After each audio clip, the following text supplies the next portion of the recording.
देखिए, देश की आज़ादी का पर्व पूरा देश खुशी से मना रहा था। गांव मिरकपुर में भी यात्रा निकाल ली, राष्ट्रध्वज यात्रा निकाल ली है।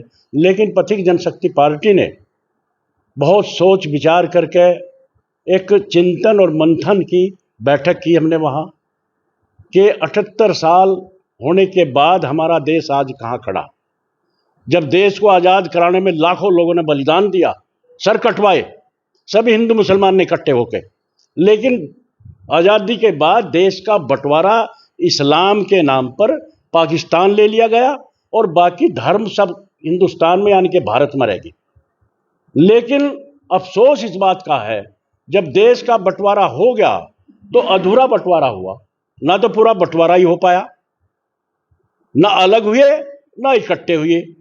हमारे डॉक्टर भीमराव अंबेडकर जिन्होंने संविधान की रचना की है, उन्होंने कहा था इस बात को कि हम पूर्ण बंटवारा जब ही होगा जब धर्म के नाम पर अलग बंटवारा हुआ तो यहाँ का जितना भी मुस्लिम है वो पाकिस्तान चला जाए, वहाँ की ज़मीन संपत्ति वह उनकी वहाँ की है और यहाँ का जो लोग यहाँ रहेंगे हिंदुस्तान में जो भारतीय हैं वो उनका रहे, उन्होंने कहा था। लेकिन दुर्भाग्य रहा हमारा देश का कि वो बंटवारा पूरा नहीं हो पाया।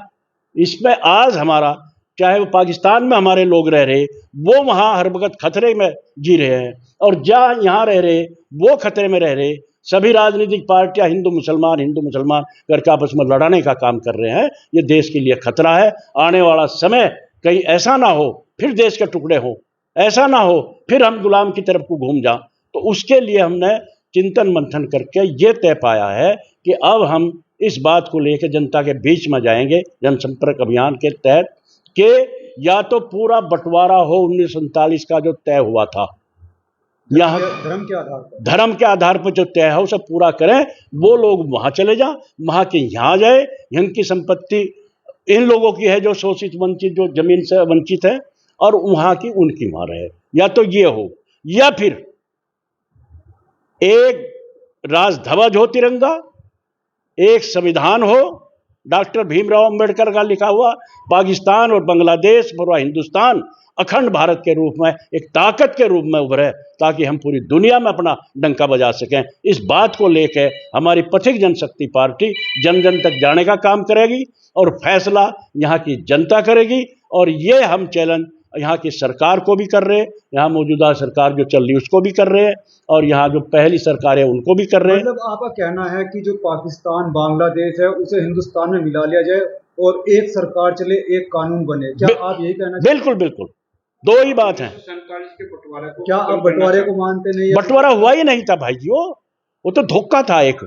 ना तो पूरा बंटवारा ही हुआ ना पूरी तरह अलग हुए, वो धोखा था। नहीं, कौन था वो? मतलब आप किसे दोषी मानते हैं उस टाइम सबसे खतरनाक तो जिन्ना था जिसने धर्म के नाम पर बंटवारा किया, हमें भाई भाई को लड़ा के। जब हम भाई भाई इकट्ठे होकर अंग्रेजों से लड़े, मरे, सर कटवाए तो बंटवारे का औचित्य था ही नहीं है, वो उसका दोषी रहा। और फिर पूरा बंटवारा ना होने का कारण हमारी यहाँ सियासत रही है जिन्होंने पूरा बंटवारा होने नहीं दिया। आज हम उस बात को रो रहे, आज हमें रोज खतरा महसूस हो रहा है चारों तरफ कि हम यहाँ होगा क्या, इस तरह का हालात रहे तो हटकर दोबारा बंटवारा होगा क्या देश का, हटकर दोबारा यहाँ गुलामियत होगी क्या।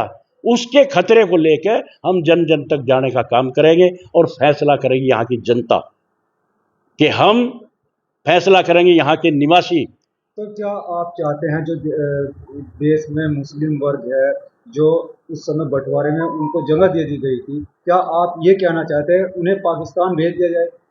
मेरा कहना यह है बंटवारे के मुताबिक 1947 का जो बंटवारा हुआ था इस्लाम के नाम पर, धर्म के नाम पर, तो वहाँ की संपत्ति उनकी है और जो यहाँ की संपत्ति है इस पर हक उनका नहीं है। यहाँ की संपत्ति पर यहाँ का शोषित वंचित जो गरीब है, जिन पे घर में बैठने की जगह नहीं है, जो यहाँ का निवासी है, या उनकी होनी चाहिए। तो इस पाकिस्तान की सरकार हिंदुस्तान के मुसलमानों को कबूल करेगी? क्यों नहीं करेगी? इनका अधिकार नहीं वहाँ, वो हमारे को भेज दो, हम कबूल करेंगे। जो हमारे वहाँ रह रहे, जो हिंदुस्तानी वहाँ रह गए थे, हम कबूल करेंगे, हम उनको जगह भी देंगे रहने की, सुरक्षित भी रखेंगे, क्यों नहीं रहेंगे? ये उनका वहाँ अधिकार नहीं है क्या? यहाँ क्या मतलब? एक बात मुझे बताओ ईमानदारी से, जब दो भाई अलग अलग बंटवारा होता है, एक ने जमीन अपना घर अलग ले लिया, एक ने अलग ले लिया, तो क्या एक एक दोनों ढप पैर रखेगा? अपनी जगह पे तो जाएगा वो, फिर झगड़ा नहीं हो क्या आपस में? वही झगड़ा यहां बनता जा रहा, और लोग इसको सियासत के चक्कर में इस देश को बर्बाद करने पर लग रहे हैं। इसलिए हम अपनी पथिक जनशक्ति पार्टी को जनता के बीच में लेकर जाएंगे। फैसला जनता करेगी इस बात का कि हमें इकट्ठा रहना है या अलग उस बंटवारे के हिसाब से रहना है, ये तय जनता करेगी, जनता के बीच में जाना।